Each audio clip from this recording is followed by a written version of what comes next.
بولا اچھا یار میں چلتا ہوں, پھر کبھی وہ آ جائے تو مجھے کسی نہ کسی بہانے ضرور بلا لینا. شاہد اٹھ کر اپنے سیکشن میں چلا گیا. میں نے پھر زور کی سانس لی. کچھ شبہ سا ہوا کہ یقیناً ہوا میں کوئی خوشبو ملی ہوئی ہے. کیسی تھی وہ؟ میں نے یاد کیا. ابھی میرے سامنے کھڑی تھی, ہاتھ بڑھا کر مجھ سے نوٹس لیے. شاید مجھ سے کچھ کہا بھی. کچھ ایسا خیال ہے کہ اس نے کسی بات پر تعجب کا اظہار بھی کیا تھا. شاید اسے یقین نہ آیا ہو کہ پروفیسر اعظم کے بھائی اتنی بڑی فرم کے ڈائریکٹر بھی ہو سکتے ہیں. کیا پھر اسے میری صورت پر تعجب ہوا ہو؟ بھائی جان کا رنگ بہت صاف ہے نا. اکثر لوگ یقین نہیں کرتے کہ میں اتنا کالا اعظم کا بھائی ہوں. ہو سکتا ہے, مگر رنگ سے کیا ہوتا ہے؟ اماں کہتی ہیں میرا ناک نقشہ بھائی جان سے بہت اچھا ہے. میں جلدی سے اٹھ کر ٹوائلٹ روم میں گیا اور آئینے میں اپنی شکل دیکھی تو خاصا اطمینان ہوا. واقعی میری صورت اچھی خاصی ہے. اور پھر اتنی پیاری شرٹ پہنی ہوئی ہے میں نے, اتنی قیمتی پینٹ. ذرا بال کم ہو رہے ہیں. جب وہ کھڑی تھی تو میں بیٹھا ہوا تھا. یقیناً اس نے میرے سر کے گنجے پن کو محسوس کر لیا ہوگا. ایک اور حماقت ہو گئی مجھ سے. اس وقت کھڑے ہو جانا چاہیے تھا. یوں بھی خواتین کا احترام کرنا تہذیب میں داخل ہے. مگر اس وقت مجھے کسی بھی بات کا دھیان کیوں نہ رہا. حد ہو گئی کہ اس کی ہرنی جیسی آنکھیں تک نہ دیکھی. اس کی پیلی ساڑی کی اداسی چاروں طرف پھیلنے لگی. میرا جی چاہ رہا تھا کہ وہ ساری بات دہرائی جائے. سندرم اس کے آنے کی اطلاع دے اور یہ سنتے ہی میں فائلیں ایک طرف پٹک کر اس کا استقبال کے لیے کھڑا ہو جاؤں. شاہد کو اس کے آنے کی طرح نہ دوں. کتنا آوارہ مزاج ہے یہ شخص. گھر میں خوبصورت بیوی اور 2 بچے موجود ہیں مگر ہر وقت لڑکیوں کے پیچھے بھاگتا ہے. ڈائریکٹر کی کرسی پر بیٹھے ہوئے مجھے 1 مہینہ ہوا ہے, اس لیے انتہائی مصروف ڈائریکٹر نظر آنے کا مجھے شوق تھا. اور بنو مصروف ڈائریکٹر, میں نے ہاتھ ملتے ہوئے سوچا. بعض اوقات خواہ کی اکڑ بھی انسان کو کتنا نقصان پہنچاتی ہے. اب یہی دیکھو, ایک خوبصورت لڑکی اتنی دیر میرے سامنے کھڑی رہی اور میں نے اسے دیکھا تک نہیں. شاہد کہہ رہا تھا اس کی آنکھیں بہت خوبصورت تھیں, ہرنی جیسی. اور رنگ کے بارے میں شاہد نے شاید کچھ نہیں بتایا, لیکن وہ یقیناً بہت گوری ہوگی. شاہد جیسا حسن پرست اسے پسند نہ کرتا. ممکن ہے رنگ زاہدہ جیسا ہو, مگر زاہدہ کی بھی کوئی شکل و صورت ہے. لمبی دبلی, اماں صرف گورے رنگ پر پھیل گئیں. اب زندگی بھر تو ہمیں بھگتنا ہے. اور کپڑوں کے معاملے میں تو زاہدہ نیری پھوہڑ ہے. آج تک اس نے پیلے رنگ کی کوئی ساڑی نہیں پہنی. فون کی گھنٹی بجی. ناگیشور بات کر رہا تھا. 4 بجے میٹنگ ہے اور 3:30 ہو چکے ہیں. نہیں, میں میٹنگ میں نہیں آ رہا ہوں. آج طبیعت ٹھیک نہیں ہے.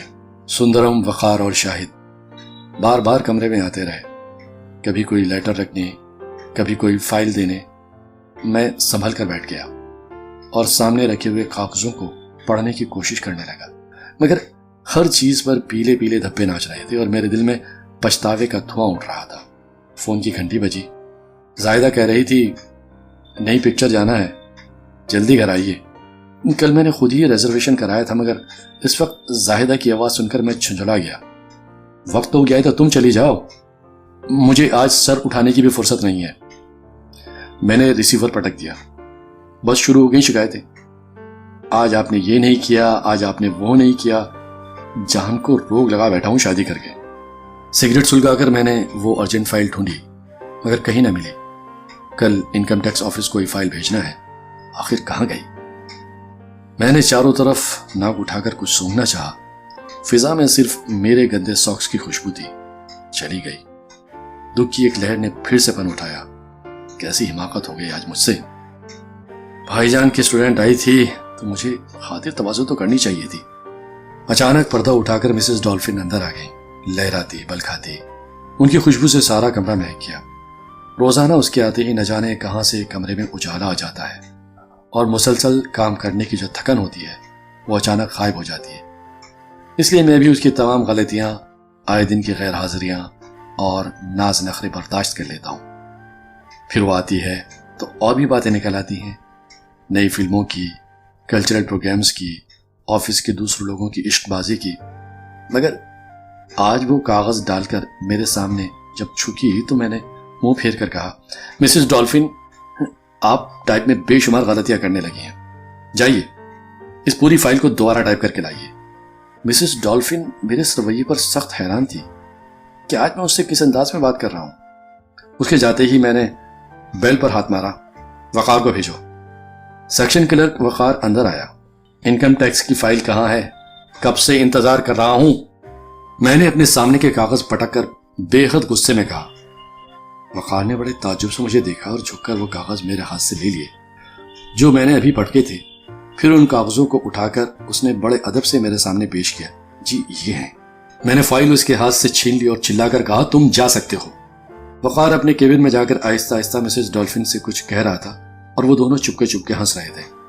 بدماش، میں نے دل میں سوچا، ان سب کا مزاج ٹھیک کرنا ہوگا، کام چور، احمق۔ مگر آج تو مجھ سے بھی حماقت ہو گئی۔ میں نے اس لڑکی کو دیکھا تک نہیں اور وہ چلی گئی۔ اس وقت جانے کیوں مجھے ایسا لگا جیسے وہ دیکھے جانے کے قابل ہی نہ ہو۔ انکم ٹیکس کی فائل کو میں نے جگہ جگہ سے پڑھا، کچھ سمجھ میں نہیں آیا کہ وقار نے اس میں کیا تفصیل لکھی ہے۔ اب کام نہیں ہو سکتا۔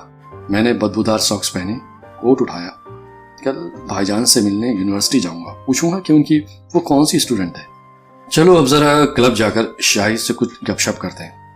اوہ آج تو کلب بھی بند ہے، اب تو مجبوراً گھر جانا پڑے گا۔ گھر پہنچنے پر لان میں دیکھا تو کرسیاں ڈالے زاہدہ، اماں اور بچے بیٹھے مجھے دیکھ رہے تھے۔ زاہدہ نے چلا کر منہ پھیر لیا اور اٹھ کر اندر چلی گئی۔ سب بچے بھی چپ چاپ نظر آئے۔ کیوں، کیا ہوا؟ میں اماں کے قریب بیٹھ گیا۔ زاہدہ تم سے بہت خفا ہے، ابھی تمہاری ہی شکایت کر رہی تھی، اماں نے کہا۔ تم اس کے ساتھ نہیں گئے؟ اور وہ آفس گئی تھی کسی لڑکی کے نوٹس لینے، تو وہاں بھی تم نے اس سے بات نہیں کی؟ کہہ رہی تھی نہ جانے کس کے فراق میں کھوئے رہتے ہیں، اماں کہے جا رہی تھی۔ میں نے چونک کر ورانڈے کی طرف دیکھا۔ زاہدہ پیلی ساڑی پہنے ہوئی تھی اور اس کی بڑی بڑی ہنڈی جیسی آنکھوں میں آنسو چھلک رہے تھے۔